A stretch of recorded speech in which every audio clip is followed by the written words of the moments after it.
우리는 지금 2000년 전 아기 예수님의 탄생을 기쁨으로 맞이한 동방박사처럼 예수님의 탄생 및 재림을 기다리는 대림절을 보내고 있습니다. 예수님이 왜 이 땅에 오셨을까요? 물론 예수님 우리를 구원하시기 위해서 이 땅에 오셨습니다. 또한 예수님은 이 세상을 변화시키기 위해서 이 땅에 오셨습니다. 죄악의 문화를 의로운 문화로, 불행한 세상을 행복한 세상으로 바꾸기 위해서 이 땅에 오셨습니다. 그래서 예수님을 믿는 우리도 세상을 변화시키는 삶을 살아야 합니다.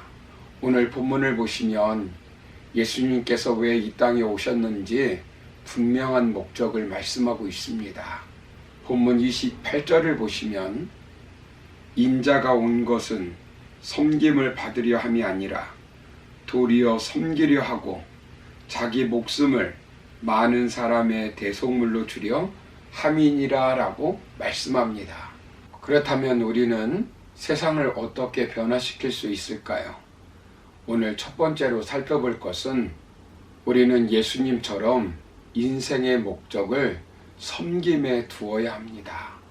제자들이 예수님을 따르는 목적이 처음에는 무엇이었습니까? 섬김을 받기 위한 목적이었습니다. 그들은 예수님을 정치적인 메시아로 생각하여 예수님이 혁명을 일으켜 지상의 메시아 왕국이 건설되면 자신들의 주의를 보장받고 싶어 했습니다. 권력을 잡고 싶어 하였습니다. 섬김을 받는 자리에 오르고 싶어 하였습니다. 어느 날 야고보와 요한의 어머니가 예수님을 찾아와 청탁을 하였습니다. 요즘 말로 하면 치맛바람을 일으킨 것입니다. 내 아들을 최고의 자리로 올리고 싶어하는 엄마의 마음입니다. 이분은 육신적으로는 예수님의 이모입니다. 그러니까 예수님과 야고보와 요한은 이종 사촌지간입니다. 그 가정은 부자였습니다. 단순한 어부가 아니라 많은 사람을 둔 어부였습니다. 집이 두 채나 있었습니다.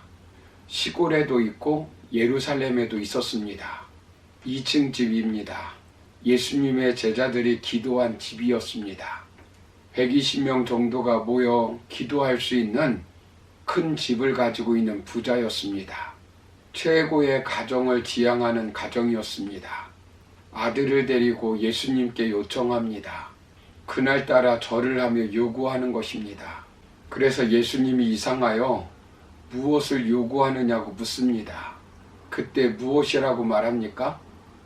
나의 이 두 아들을 주의 나라에서 하나는 주의 우편에 하나는 주의 좌편에 앉게 하소서라고 요구합니다.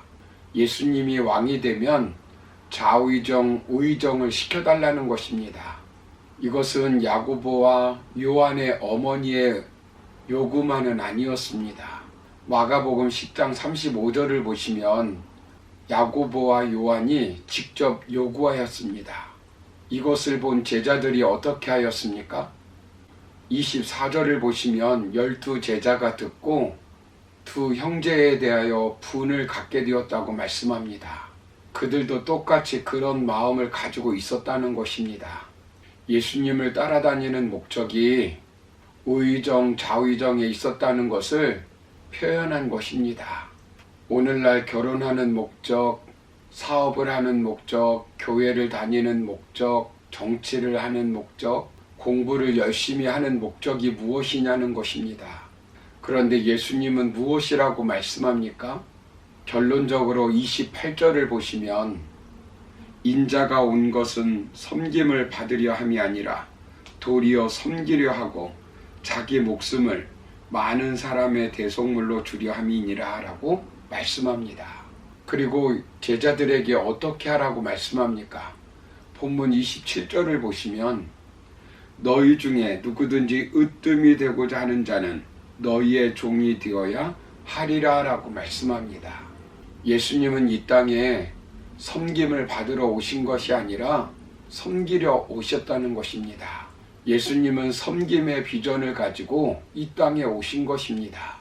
예수님은 얼마든지 섬김을 받을 수 있는 분이십니다.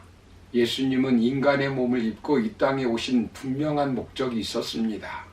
말구 위에 탄생하신 분명한 목적이 있었습니다. 인간을 섬기기 위해서 이 땅에 오신 것입니다. 죄인들을 위해서 자신의 몸을 십자가에 못 박혀 죽으시기 위해서 이 땅에 오신 분명한 목적이 있었습니다. 우리도 예수님처럼 섬김의 비전, 섬김의 목적을 가지고 교회를 섬기고 사람을 섬기고 가정을 섬기고 세상을 품고 섬겨야 합니다. 그러나 세상은 계속 우리를 유혹합니다. 위대한 사람이 되라고 말합니다. 최고가 되라고 말합니다. 섬김받는 사람이 되라고 말합니다. 한 번 사는 세상인데 멋지게 권력과 돈으로 섬김을 받으며 살라고 말합니다. 다른 사람에게 지배를 당하는 것보다 지배하며 사는 삶이 가치 있다고 말합니다. 이것은 그리스도의 왕됨을 인정하지 않는 세상의 가치입니다. 우리도 세상 원리를 가지고 교회를 섬길 때가 있습니다. 누구나 섬기는 것보다 섬김을 받는 것을 더 좋아합니다. 최고가 되기를 원하고 최고를 좋아합니다. 자신이 대접받지 못하면 얼마나 불행하다고 생각합니까? 교회의 직분을 서열로 생각하는 사람들이 있습니다. 그러나 예수님은 하나님의 나라는 섬김의 원리가 지배하는 나라라고 분명히 말씀합니다. 좋은 세상, 행복한 세상은 섬김의 원리가 지배하는 세상입니다. 이 세상이 왜 이렇게 힘들고 살기가 복잡합니까? 예수님께서 말씀하신 섬김의 원리가 지배하지 못하기 때문입니다. 섬김은 섬긴 그 자체가 목적이 되어야 합니다. 섬김을 위해서 또 다른 목적을 성취하는 것이 아니라 섬김 그 자체가 목적이 되어야 한다는 것입니다.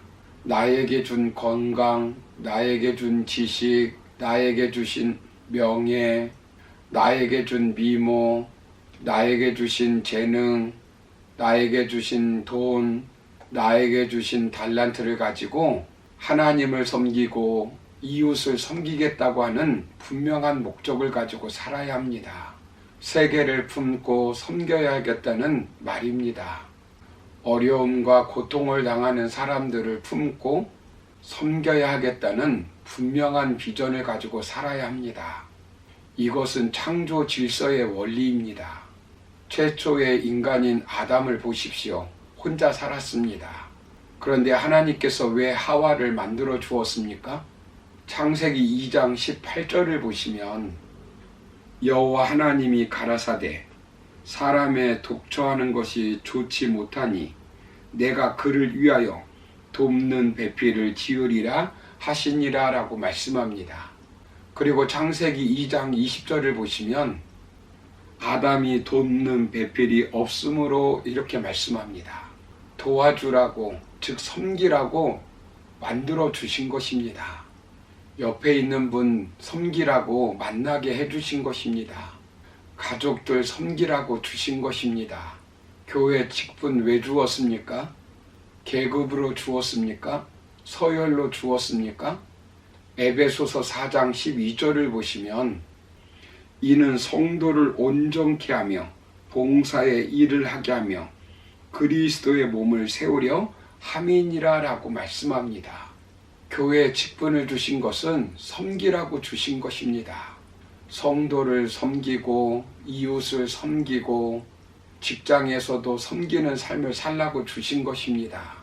그러므로 우리도 예수님처럼 섬김의 비전을 가지고 이웃을 섬기며 살아감으로 세상을 변화시키는 일에 하나님 앞에 귀하게 쓰임받는 저와 여러분의 삶이 되기를 주님의 이름으로 축원합니다. 감사합니다.